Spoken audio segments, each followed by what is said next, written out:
Hi everybody, I wanted to do a quick tutorial on some of the features of the Tastyworks app. And this is the Android version because I have an Android phone. I don't know how it is with Apple, but I'll go over a few things. I just wanted to take my S Pen out.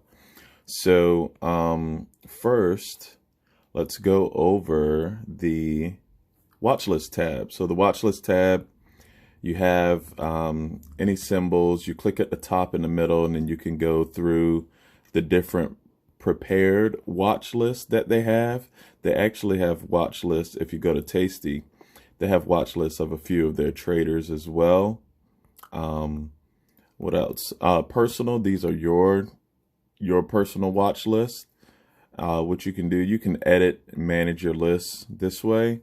Enter a list name, press create, and then you can add symbols from the search. Did y'all see when I clicked on that magnifying glass at the top?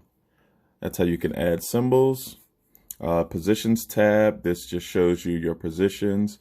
If you want to see what your positions are specifically looking like, you can press this button here and pull the drop down menu. The same for this one as well. These are futures positions, and that's why that symbol looks like that. This is soybeans, and this is the Russell 2000 index.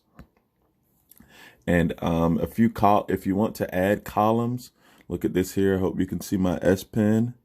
You can click here and you can add different columns to see what your positions, different parameters involved in your positions. Anything that's on this side is displayed. The ones that are available, that means these are not being displayed. So I have the mid price that is showing, which is the bid plus the ask divided by 2. My profit and loss currently for that day.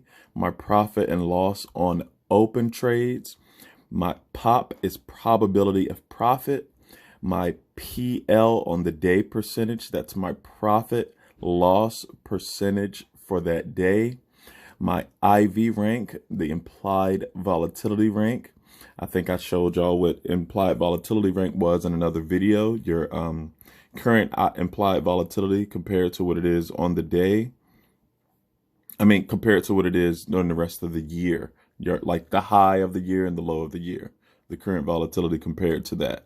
Your profit and loss open percentage. So on open trades, what's the percentage that you are up or profitable?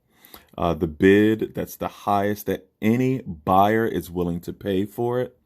The ask is the lowest that any seller is willing to sell theirs for. EXT, I have to go to the back to the front to see what EXT is because I can't remember. They abbreviate a lot of things because this is a small app. Last is the last price that was sold. Theta is the time decay or the amount that if you have a sold position, this is the amount that your position gains each day. If you have a purchased or a debit position, this is the amount that your trade loses with each passing day. Your delta is the amount that your position changes. I didn't mean to skip cost. Cost is how much you paid for the trade or how much you sold the trade for. Your delta is the amount that your trade moves based on each dollar move in the share price or underlying symbol price. So in the case of futures, whatever the futures move is. Net lick is the net liquidity or net liquid value of the position. So the position, if you bought something for $300 and it's currently worth $400, the net lick would show $400.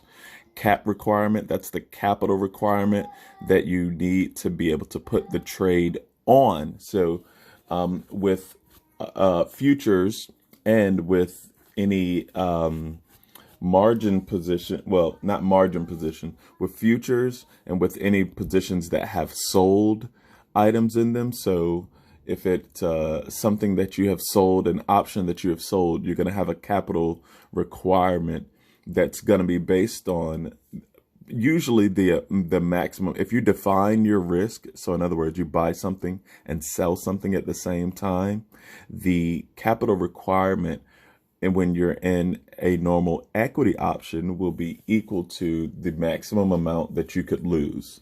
So let's say you have a trade where you could maximally lose 80 bucks, a sold trade that you could maximally lose 80 bucks. They're going to have you deposit or basically put on hold some funds for $80 so that you can be able to put that trade on. But that doesn't mean you're going to lose that. That just means that's how much you could potentially lose. So they put those funds on hold. I'll do another video about that. It's going to be pretty short too, because a lot of people don't realize that that options are non-marginable positions. You have to have the cash on hand to be able to trade margins.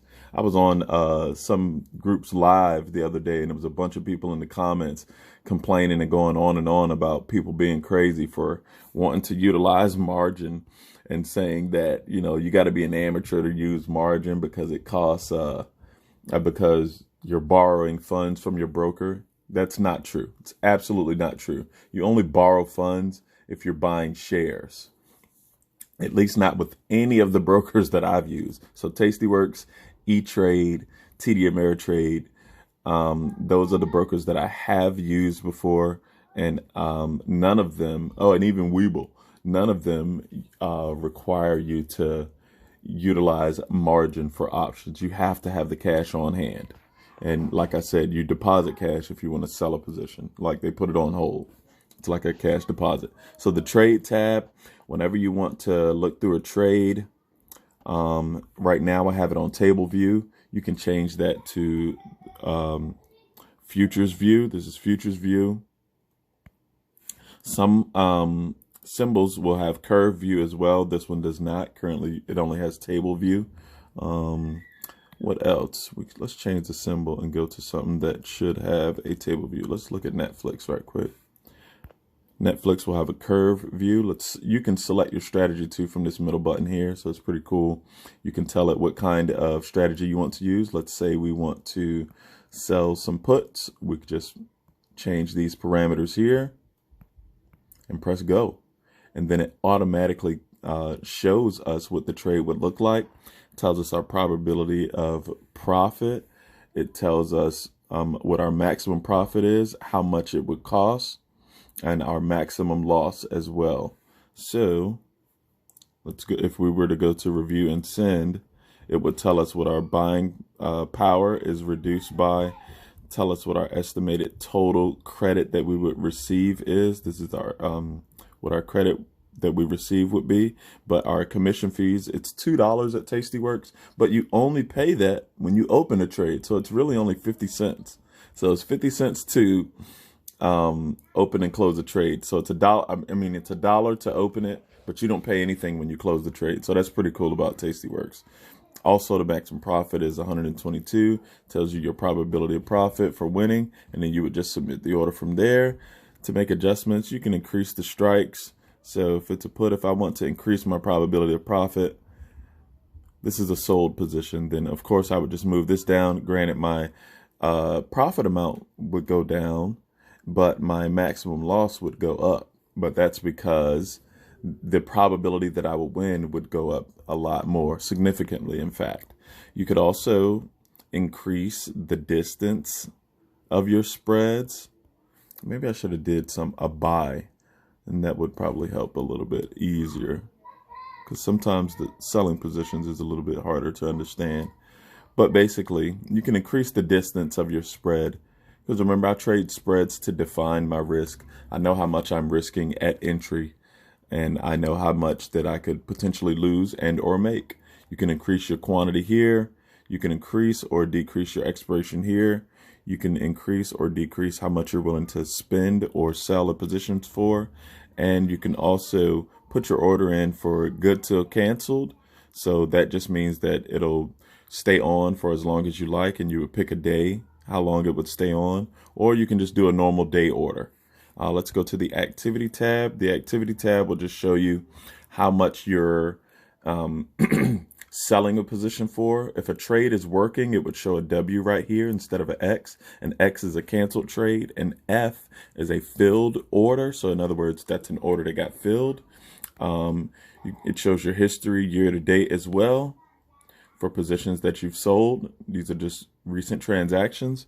And also the last tab, sorry for making this video so long, is the Tasty Trade tab. So this is pretty cool, the Tasty Trade tab. It shows you what their traders, different trades that they make.